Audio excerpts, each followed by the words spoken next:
Pancawara YouTube channel. Assalamualaikum warahmatullahi wabarakatuh. Sahabat TIJ dimanapun kalian berada, semoga kalian semua selalu dalam lindungan Allah Subhanahu wa Ta'ala. Di kesempatan kali ini saya akan menjawab beberapa pertanyaan dari teman-teman yang mungkin tidak tahu kelanjutan tentang rencana saya untuk ke Jogja. Jadi hari ini saya sampaikan bahwa suratnya dikirim oleh Bang Paul ke Banda Aceh melalui temannya Sukamdani, kalau tidak salah namanya. Kemudian suratnya nanti akan saya jemput ke sana atau beliau yang akan mengantarkan ke tempat saya. Jadi suratnya sudah stay di Banda Aceh, di tempat kawannya Bang Paul. Jadi dalam hal ini teman-teman, saya ingin mengatakan tentang sesuatu yang menurut saya itu tuduhan ya, untuk saya, tapi tidak apa-apa. Kita jawab sekarang. Banyak yang mengatakan saya memfitnah atau menuduh Bang Paul sebagai pembohong atau penipu. Saya tidak menuduh teman-teman. Namun itu adalah kenyataan. Itu adalah kenyataan, tentunya ada bukti. Ketika mengatakan beliau membuat video pembodohan, video yang mengatasnamakan edukasi, namun isinya adalah pembodohan, tentu kita punya bukti. Kalau teman-teman mau cek, silahkan cek bambu petuk berasap Paul Hendrawan. Itu bambu digosok-gosok dengan alat kimia, dengan bahan kimia.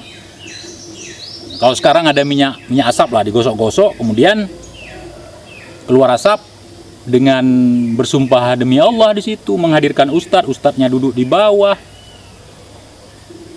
Kemudian motong sendiri, ada dia, namun kawannya yang motong. Kita juga akan bingung nanti ketika melihat video itu tidak sinkron antara ucapan dia dengan ucapan yang saat dia saya tantang. Jadi kemudian setelah saya melihat video tersebut, hari itu saya komen. Kemudian komen saya entah dihapus, entah dikena spam dan sebagainya, saya juga tidak tahu. Maksud saya menuliskan komentar di situ untuk meminta klarifikasi beliau supaya tidak melakukan pembodohan dipublish, karena yang nonton itu masyarakat yang kelas awam dan sebagainya seperti saya misalnya. Jadi saya punya hak untuk meminta klarifikasi, berkomentar. Kemudian saya buat komentar melalui video dan terakhir digubris dengan tantangan, bukan mengakui kesalahan. Nah, terakhir beliau merasa tersudutkan, muka sudah seperti kena kroyok ya, sudah babak belur lah mukanya. Beliau membuat klarifikasi bahwa beliau bukan punya beliau, punya teman beliau rugi 20 juta. Tadi katanya beliau yang motong. Namun tidak kita permasalahkan karena beliau mengajak bersahabat. Yuk kita bersahabat, tidak masalah. Apalagi beliau sudah mengatakan bahwa mencari sesuap nasi. Dan beliau yang pertama kali mengecat saya di WA, kemudian isi chat dipublikasi. Di situ masalahnya pertama kali. Kita baikan, udah. Kemudian ada pembodohan lagi. Pembodohannya apa? Pernah nggak teman-teman nonton video beliau tentang entah WC kuning yang bisa kebal itu? Yang ada artis di situ. Kemudian ada asisten artisnya di situ. Masukkan ke kotak, hilang. Dan beliau sempat mengakuinya kepada saya triknya seperti apa. Dan di situ pembodohan. Bang Paul masih ingat, masih saya simpan itu semua. Isi chat, rekaman suara Bang Paul masih saya simpan semua. Sebagai bukti nantinya. Kalau Bang Paul mempermasalahkan, kalau saya menuduh atau memfitnah, kita masih simpan. Kemudian ada teman saya mengirim video kepada saya tentang tantangan untuk Bang Paul untuk menunjukkan bambu petuk asap waktu itu. Saya kirim foto itu ke Bang Paul, saya konfirmasi ke beliau, boleh tidak video itu saya upload? Beliau menjawab, jangan, tambah runyam. Artinya takut beliau terbongkar. Selama ini saya tutupi. Kenapa? Karena berbicara sesuap nasi yang beliau katakan kepada saya mengingat beliau ada anak, ada keluarga, mungkin pencaharian beliau cuma di YouTube. Cuman saya ingin beliau klarifikasi walaupun tidak jujur, tidak masalah. Dan itu sudah berlalu teman-teman. Kemudian beliau mengatakan kepada saya, nasihat dari beliau ya, pernah beliau menasihati saya waktu kita damai itu. Saya walaupun kawan, walaupun salah, Kawan saya misalnya salah, kata beliau, saya tetap akan bela, sampai mati akan saya bela. Tapi saya tidak. Apalagi mungkin masih ingat, saya jawab, saya tidak.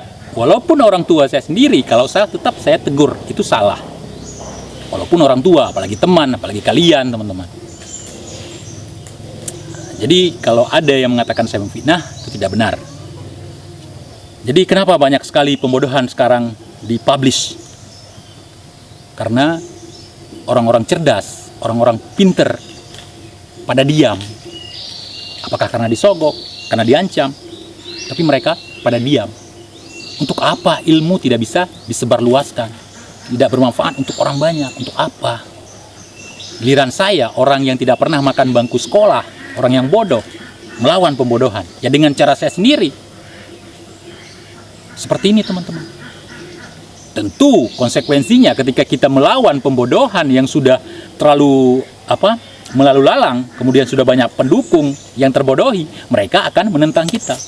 Mereka akan menganggap kita yang menyebar fitnah, kita yang akan menjatuhkan orang itu. Padahal kalau mereka mau menalar, karena kebenaran itu tidak bisa dijatuhkan teman-teman. Kebenaran itu tidak bisa ditenggelamkan. Kebenaran itu seperti sebuah bola. Kita masukkan ke dalam air, semakin dalam kita tekan, maka semakin kuat dia keluar, terlempar keluar. Begitu sebaliknya, kalau pembodohan tidak lama akan hancur. Terakhir apa? Ketika buat video tidak berani menunjukkan muka. Pernah menunjukkan muka tapi seperti babak belur habis dihajar. Padahal tidak masuk ring MMA. Cuman bermain kata di video. Terakhir nggak berani menunjukkan diri, kemudian nyinyir menyebutkan kalau saya orang negeri sebelah. Apakah Aceh ini bukan Indonesia? Apakah itu seorang master berbicara? Seperti itu seorang master ngomong dipublish. Bagaimana kita mau menyatukan Indonesia kalau omongan kita pun nggak? Seperti orang yang tidak berpendidikan, padahal notabene-nya seorang sarjana dari IAIN. Dan yang saya lakukan ini kenapa? Karena memang pembodohan dilakukan menyinggung-nyinggung agama. Kemudian yang terserap pasti orang-orang kalangan bawah yang tidak ngerti. Pasti saya merasa sok ngerti sedikit atau merasa memahami yang dia ajarkan itu adalah pembodohan, ya saya keluar, saya unjuk diri. Kalau tidak percaya pembodohan lainnya, boleh cek di akun YouTube Bang Paul satu lagi namanya Jejak Paul. Boleh subscribe lah teman-teman ya. Situ penampakan setan, penampakan iblis, penampakan pocong, semua settingan teman-teman. Seharusnya kalau settingan seperti itu ditulis, ini hanya fiktif belaka, ini hanya hiburan, tidak masalah. Tapi kalau meyakinkan orang, menakut-nakuti orang dengan hantu, dengan pocong, itu namanya pembodohan. Membuat orang jadi pengecut. Itu bukan pekerjaan seorang negarawan, seorang master yang menyatukan Nusantara. Itu tugas penjajah, seperti itu. Nah, jadi seperti itu teman-teman. Jadi ada yang mengatakan bahwa ilmu padi itu kian berisi, kian merunduk. Itu dulu teman-teman. Kalau sekarang sudah saatnya kita bangkit. Sekarang justru padi yang merunduk itu bukan karena berisi, tapi karena dimakan hama. Ya, jadi harus bisa membedakan padi yang merunduk karena berisi dengan padi yang merunduk karena dimakan hama. Tong kosong nyari bunyinya, kata teman-teman. Tong kosong kalau tidak dipukulin, dia tidak akan bunyi. Karena dipukul, makanya bunyi. Seorang TIJ kenapa vokal? Kenapa bunyi? Karena dipukul. Kenapa sebut-sebut nama? Kenapa mengatasnamakan konten lain atau akun lain? Karena mengajarkan pembodohan. Kemudian tidak mau mengaku, kemudian menyerang balik. Pasti kita hantam. Tentu kita sudah siap dengan segala resikonya. Kalau kita menyerang konten lain, pasti pengikutnya akan menyerang kita. Itu hal yang wajar. Teman-teman mau berkomentar negatif, komentar positif, silahkan. Di YouTube saya, di video saya nggak apa-apa. Silahkan komentar. Itu nggak akan membawa pengaruh apa-apa untuk saya teman-teman. Justru kalau banyak yang memuji, itu yang akan menenggelamkan kita. Tapi kalau hinaan, itu yang akan membuat kita semakin naik. Jadi saya tekankan kepada teman-teman untuk tidak saling berbenturan di komen. Kita akan ikuti permainan mereka dulu. Oke, semoga apa yang saya sampaikan hari ini bermanfaat. Bersabarlah, tunggu suratnya sampai di tangan saya, baru kita review dan kita berangkat. Oke, wassalamualaikum warahmatullahi wabarakatuh.